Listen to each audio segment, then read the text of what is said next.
আসসালামু আলাইকুম। আবারও চলে আসলাম নতুন একটি ব্লগ ভিডিও নিয়ে। তো আজকে আমি আপনাদের সাথে শেয়ার করতে যাচ্ছি আজকের দুপুরে রান্নাবান্না।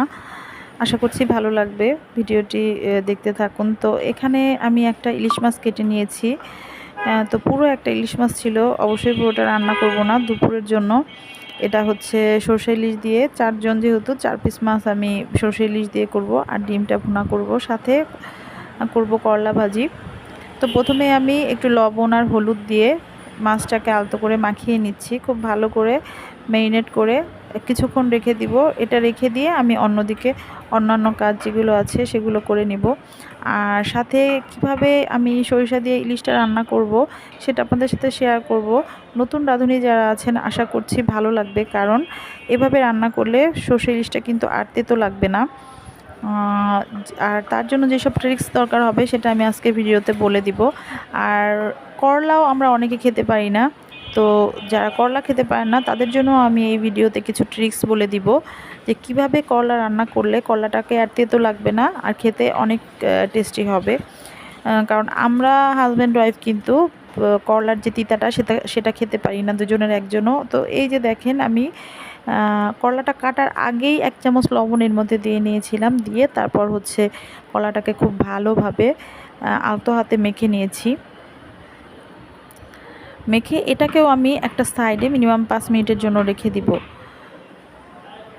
তো এভাবে করলা যখন কাটবেন এভাবে সুন্দর করে মেখে খুব ভালোভাবে ১ চামচ লবণ দিয়ে মেখে রেখে দিলে কিন্তু করলাটা তার যে বিচিগুলো থাকে এই বিচিগুলো আলাদা ছাড়াতে হয় না, কোনো এক্সট্রা সময় স্পেন্ড হয় না, প্লাস আপনার হচ্ছে করলাটাও তিতা লাগে না। তো এখনই দেখেন এই যে মাখানোর সাথে সাথে চাপ দিলে কেমন পানি বের হচ্ছে, আর যখন ৫ মিনিট রাখবেন তো পুরা যে করলার জুসটা ওটা কিন্তু বের হয়ে যাবে।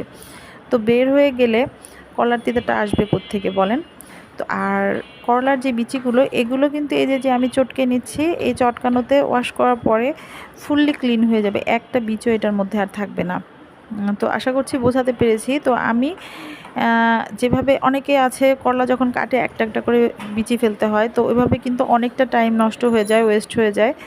তো এভাবে এই যে আমি দেখেন চিপড়ে ৫ মিনিট রাখার পরে কীরকম পানি বের হচ্ছে, তো এই পানিটা ফেলে দেওয়ার পরে কিন্তু আর করলাটা তিতা হয় না। আর আরেকটা ট্রিক্স হচ্ছে করলায় লবণ যখন রান্না করবেন একটু কম ইউজ করবেন প্রথমত। সেকেন্ড হচ্ছে হলুদ কম ইউজ করবেন করলাতে, হলুদ লবণ কম ইউজ করতে হবে। আর ১ চামচ লবণ দিয়ে কলাটাকে ৫ মিনিটের জন্য মাখিয়ে রেখে হাত দিয়ে চিপে সেই রসটাকে ফেলে খুব আলতো হাতে ধুয়ে তারপর এটাকে হচ্ছে বেশিক্ষণ পানিতে ভিজিয়ে রাখা যাবে না, তাহলে কিন্তু করলা তিতা লাগে। তো আমি এই যে ১-২ বারের জন্য ওয়াশ করে নিচ্ছি আর তারপর চিপে পানিটাকে ফেলে দিব। আর দেখেন এই যে বিচিগুলো সাইডে আমি আলাদা একটা বল নিয়েছি আপনাদেরকে দেখানোর জন্য, বলগুলোতে কীরকমভাবে বিচিগুলো ভেসে আছে। এটা কিন্তু অটোমেটিকই চলে গিয়েছে, এটার জন্য আমাকে ১টা মিনিটও সময় খরচ করতে হয় নাই। তো এই হচ্ছে ব্যাপার। তো সুন্দরভাবে ধুয়ে আমি এটাকে চিপে আলাদা বাটিতে ট্রান্সফার করে নিব, নিয়ে তারপর হচ্ছে এটা রান্নায় চলে যাব। তো প্রথমে আমি এই যে দেখেন চিপে রেখেছি। তো এখন রান্না করার পরে একটুও কিন্তু তিতা লাগবে না। আর আরেকটা ট্রিক্স হচ্ছে করলাতে কিন্তু পেঁয়াজটাও এবং তেল দুটোই বেশি পরিমাণে ইউজ করতে হয়। তো তেলটা যদি বেশি ইউজ করেন এবং আস্তে জালে রান্না করেন তাহলে কিন্তু করলাটা সফট হয়ে যায়। আর পেঁয়াজ বেশি দিলে পেঁয়াজ যেহেতু একটু মিষ্টি মিষ্টি থাকে, তো করলার যে তিতাটা সেই ভাবটা কিন্তু আর মোটেই থাকে না। আর এই যে আমার বাপজান দেখেন সব সময় সে কিন্তু আমার কিচেনে চলে যায় রান্নার সময়, কি রান্না হচ্ছে, মা কি রান্না করছে সেটা সে দেখবে, প্লাস একটু রান্নাতে হাত লাগাবে। মানে প্রতিদিনের রান্নাতেই আমার বাবার হাতের ছোঁয়া থাকে, সে একটু খুন্তি দিয়ে নেড়ে চেড়ে দিয়ে আসে। তো আজকে দেখেছি আমি ক্যামেরা অন করেছি, তো সে একটু শেম ফিল করছিল, তো চলে আসছে এই পাশে। আর এসে বেলুনে তার কি বুদ্ধি দেখেন, বেলুনের মধ্যে পানি ঢুকিয়ে তারপর হচ্ছে বল করছে। ছোটোবেলা আমরা যেটাকে লায়লাপ্পা বলতাম, সুতা পেঁচানো থাকতো আর তারপর খেলতাম, কার কার মনে আছে জানাবেন। তো তো এখানে হচ্ছে তেলের মধ্যে পেঁয়াজ কাঁচামরিচ দিয়ে একটু ভেজে নিচ্ছি।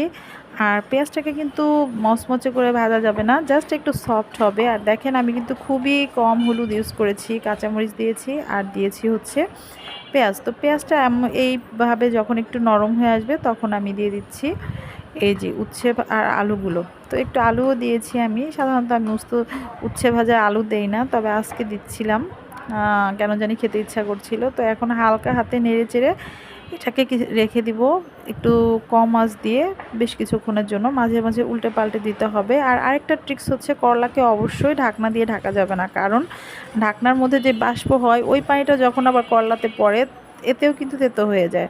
তো করলা রান্নার সময় অবশ্যই পেঁয়াজটা আর তেলটা বেশি ইউজ করতে হবে, অল্প আঁচে রান্না করতে হবে। আর হচ্ছে ঢাকনা দিয়ে ঢাকা যাবে না, হলুদ আর লবণও কম ইউজ করতে হবে। তো সবগুলো রুলস যদি মেনে সুন্দরভাবে রান্না করতে পারেন, করলা একদমই তেতো লাগে না। আর এদিকে আমি সরষে ইলিশ রান্না করার জন্য নিয়েছি 2 চামচ সরিষা, আর হচ্ছে 4টা কাঁচামরিচ, হাফ চামচ লবণ, আর দিয়েছি একটা ছোট্ট পেঁয়াজ। তো আর এগুলো সবগুলো মিলে যদি আপনি সরিষাটা বাটেন, আর অবশ্যই হলুদ সরিষাটা নেওয়ার চেষ্টা করবেন। আর এক্সট্রা যদি ফ্লেভার পেতে চান কালো সরিষা দিতে পারেন, তবে সেটার পরিমাণ খুবই কম হতে হবে, কারণ হচ্ছে কালো সরিষাটাতেই কিন্তু তেতো হয়ে যায়। আর আপনি যদি বাটার সময় একটা কাঁচামরিচ এবং পেঁয়াজ দিয়ে নেন তাহলে কিন্তু তাহলে কিন্তু সরিষাটা তেতো লাগবে না। আর এই সরিষাটা তেতো লাগার আরেকটা কারণ হচ্ছে তেলের উপরে বেশি টাইম কষানো, সরিষাটাকে কিন্তু কষানো যাবে না। আমি দেখেছেন যে ওইখানে যেই মশলাগুলো আমি ইনগ্রেডিয়েন্টসগুলো বেটে নিয়েছি, মানে সরিষা পেঁয়াজ, এগুলো কিন্তু পুরোটা আমি দেই নাই। অর্ধেকটা পরিমাণ সরিষা আমি দিয়েছি, আর অর্ধেকটা যেই সরিষা পেঁয়াজ এগুলো ছিল ওটা কিন্তু আমি ছাঁকনি দিয়ে ছেঁকে শুধু পানিটা দিয়েছি, কারণ ইলিশে কিন্তু অতিরিক্ত মশলা হলে ভালো লাগে না, আসল যে ফ্লেভারটা ওটা কিন্তু নষ্ট হয়ে যায়। কারণ প্রতিটা জিনিসের আলাদা আলাদা টেস্ট আছে, এই টেস্টগুলো বজায় রাখতে হলে মশলা অবশ্যই আপনাকে পরিমাণ মতো ইউজ করতে হবে। বেশি পরিমাণে মশলা মানে তরকারি যে খুব সুস্বাদু হলো মোটেও তা না, বরং তরকারির ফ্লেভার একদমই নষ্ট হয়ে যায়। যতটুকু প্রয়োজন মশলা খাদ্যের সাথে ততটুকুই দেওয়া উচিত। তো আমি কিন্তু ওই যে পানিটা দিয়ে সরিষাটা দিয়ে মিক্স করে নিয়ে সরিষার তেলে করেছি আমি, অবশ্যই সরিষার তেলে করতে হবে। সরিষার তেলে করে কোনো রকম মেরিনেট ছাড়াই শুধু হলুদ লবণ দিয়ে মাখিয়ে রেখেছিলাম, ভাজিও নিয়ে, ভাজলে আমাদের খেতে ভালো লাগে না, ইচ্ছা করলে আপনারা ইলিশ মাছটা ভেজে নিতে পারেন।